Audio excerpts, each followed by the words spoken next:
Good morning. Hope you're all doing great today. Um, in order to understand refrigeration and how our kitchen for refrigerators work, um, we need to know that everyone understands that boiling is a cooling process.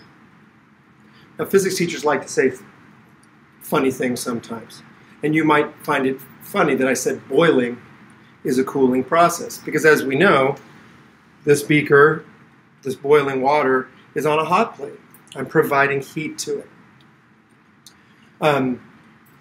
But the act of boiling actually cools the liquid. And here's what I mean by that. If I remove the water from the hot plate, I think experience has shown us that it stops boiling.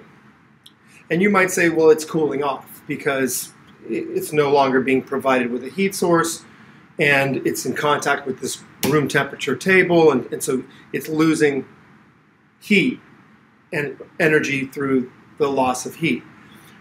But a more significant issue actually is the boiling itself. The evaporation cools the liquid that's left behind. Let's take a look at a little metaphor here. We know that temperature is a measure of the average kinetic energy of the particles in a substance. But think about what boiling is. Boiling is where liquid molecules, some of them turn into gas molecules, and they are freed from the liquid. Some of the water molecules are moving more slowly than others because they have a range of kinetic energies, but those that escape the liquid are those with the highest kinetic energy, not the average, not the lower than average. It's really the ones that have a more than average that actually escape during boiling or evaporation. It's like if I lined up a group of fourth graders from tallest to shortest and then thought about who's the average height, but then we sent the tallest kid to the principal. And then we get the next kid who's tallest and we send them to the library. Always removing the tallest person lowers the average height of the remaining members of the population. So boiling actually cools the liquid off. And it might have made more sense to talk about boiling as a cooling process if I had used perspiration. Humans, our skin becomes wet with secreted perspiration when we exercise, what we call sweat commonly, and the evaporation of that sweat, the boiling of that liquid into a gas, leaves the remaining liquid and the skin it's in contact with cooler. We know that. I could have maybe said it that way, but I wanted you to think more abstractly on a molecular level what's going on during evaporation, or boiling if you prefer that term. They're equivalent. One of our charges in this chapter is to understand the process of refrigeration. How does a refrigerator work? And I think for a long time, most of us have given it very little thought. But somehow, when we put things inside the refrigerator that we took out of our car, let's say, after going to the store, it's kind of a mess here, got some food, whatever, but the point is, you put things from your car, like these tortillas, and you want them to cool off. And so you put them in the refrigerator, and they're warm, and you shut the door. So how does that work? How does the refrigerator, which is now going to be a little warmer because I left the door open for a few seconds and I put warm objects in it, how is it in 3 or 4 hours going to be colder? How is heat going to go out of a colder place into this room, which is warmer than the inside of the refrigerator? How is heat going to go so-called uphill? Let's take a look at what's going on behind the refrigerator.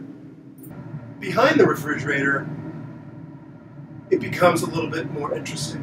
And newer refrigerators don't have these coils exposed like this old fridge does, but basically we have a compressor, and we have the compressor drives a refrigerant. It's usually a volatile organic compound, something that evaporates readily. Think of like alcohol, okay? So we know that if you put alcohol on your hands and you wave them around, your hands feel really cool because that alcohol is readily evaporates on Earth at standard temperature and pressure.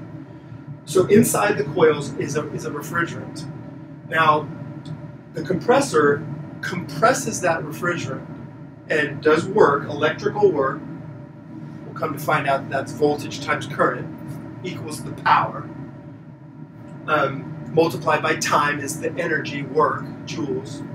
The compressor takes electricity and does work compressing this refrigerant, this liquid, or it's a gas. It alternates between being in its gaseous stage and its liquid stage. Outside the refrigerator, we compress it, and so it becomes a liquid again. It's like it condenses down from being a gas, the opposite of evaporation. It condenses into a liquid. That's a warming process. Okay, you know from being anywhere like on the East Coast in the summer, humidity makes you hotter because if molecules are sticking to you, those gas molecules that stick to you give up their energy when they stick to you and make you hotter. So condensation is a warming process. It condenses outside the refrigerator, and these coils get warmer because they're in contact with the refrigerant that's inside it that got hotter.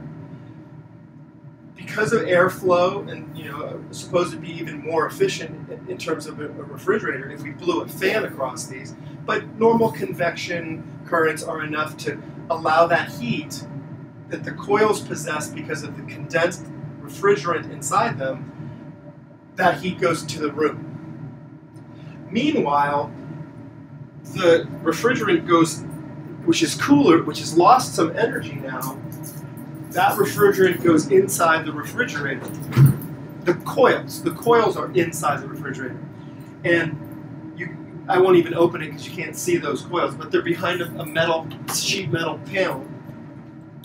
And inside the refrigerator, that refrigerant has the pressure on it released. It basically goes into bigger coils that now give that refrigerant more space. And guess what it does when it has more space? It evaporates. Some of it re-evaporates. That's a cooling process. And so as the refrigerant in the coils evaporates, it cools down.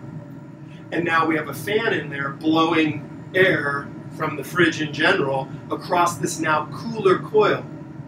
And so heat actually goes into the coil. And that refrigerant gets a little warmer. But now we carry it outside, we pump it outside the back of the refrigerator. And so the coils now have this refrigerant that took some heat out of the refrigerator, and now we compress it further outside the refrigerator interior. It gets hotter again, airflow takes heat away, we pump that cooler now refrigerant back into the refrigerator where we allow it to expand and cool even further, and then we blow air across it again, cooling the inside of the fridge by removing some heat. And that's how a refrigerator works. I'm not sure I explained that as perfectly clearly as I might have, but hopefully you'll have some questions or some better understanding, or both.